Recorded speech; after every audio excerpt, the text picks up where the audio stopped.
Now, for those of you who haven't had an Apple TV before, well, it's basically something to upgrade your TV. Nowadays, almost all TVs are smart TVs, so technically most of you don't need an Apple TV. However, there's a lot of things that you still can't do on your smart TV and you can do on an Apple TV. For example, what I use it the most with is actually AirPlay. So I know there is something that's similar to AirPlay that smart TVs can do.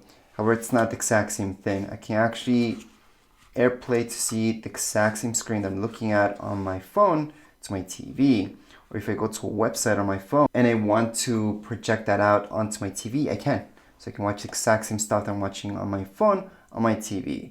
So that's the main thing that I use it for. However, there are some games too. So if you're a gamer, this could be something for you, maybe just a tad. I wouldn't call this a gaming console or anything like that, but that's why there's gigs into this. So some people might be thinking of getting more gigs for their Apple TV.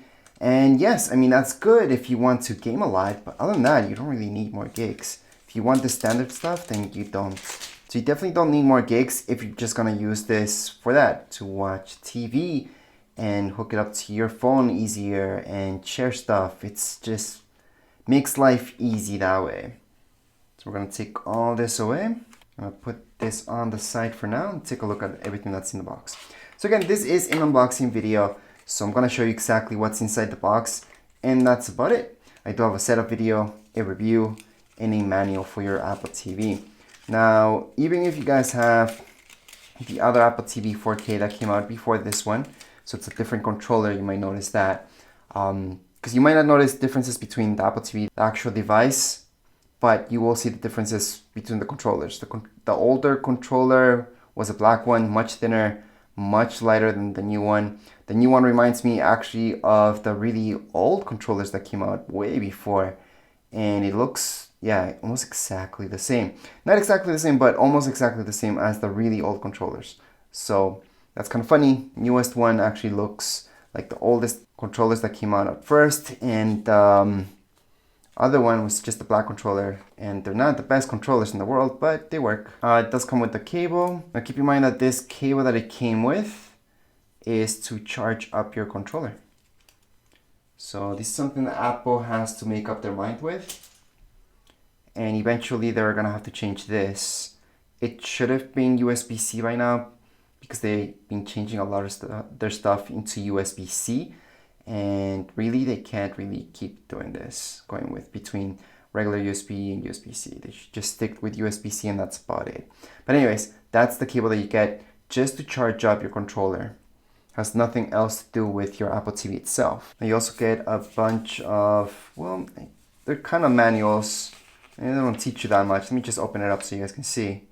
So that's about it. And well, it is that easy to set it up. You just plug it in and then just go throughout, put your Apple ID, and you're pretty much done. There's other stuff that you can put, parental controls and all that stuff in there. But anyways, right now what you're looking at is everything you get inside the box. There isn't anything else. So this will go plugged into your Apple TV. Your Apple TV doesn't come with an HDMI cable, so buy one. I would buy a 4K one, obviously, because this is 4K. Now, you do have to mention that this isn't just 4K, it's HDR as well. And regardless of how many gigs you've got in your Apple TV, you're gonna get the exact same stuff in whichever one you've got. And again, I wanna highlight that the older version had a black controller, was a different design, much simpler, was actually much thinner, and it worked a little bit different. But I do like this new one that came. It does feel a bit better than the older one for sure.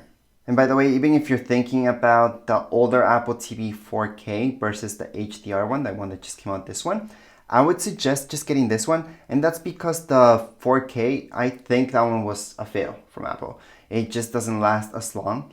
What even lasted longer than the 4K, which the Apple TV HD, I found that one to be even better. Even with the controller, it lasted longer, although it was very similar to the 4K one. Now let's take a look at the Apple TV itself. As you can see, all the way around it, there isn't anything. You can get smudges over it very, very easily. And only on the back side, so here's the back, you're gonna see the connections. You just have HDMI, You've got Ethernet, so you could hook it up directly to your router using a cable. Most of you will not do that, we'll just use Wi-Fi. And really for just streaming stuff, I doubt that you're gonna use Ethernet, but you can. And right here, that's just for your power. That's where you're gonna hook it up. Other than that, there's nothing else all the way around your Apple TV, as you guys can see right now. There's literally nothing all the way around. Now, if you look at the bottom of the Apple TV, that's just for ventilation, because we do need some ventilation. These things can get a little bit hot. And just to answer a really quick question from a few people that asked me in my channel, does this come with Netflix and Prime and all that other stuff?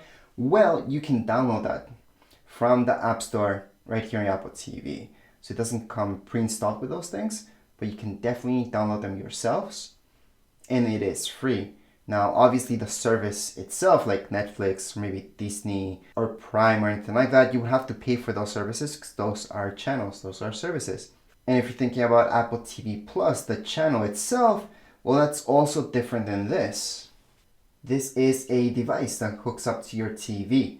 Apple TV Plus is a channel where you guys can view a lot of stuff actually now. Before they didn't have that much. Right now they have more and more stuff in there. And if you're thinking about the Apple TV, the app itself, well, the app is actually can be found in almost everywhere. Not everywhere, but almost everywhere. Now that app is just a hub. It's a hub for you guys to look up. If you're looking for a particular movie, for example, you can search that up in the hub, and the hub will point you out everywhere that you could watch that particular movie, for example, that you're looking for. But that's the app itself.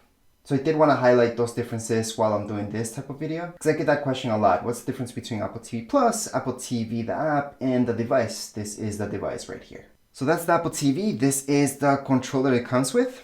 Pretty basic. We do have Siri, as just the older ones did.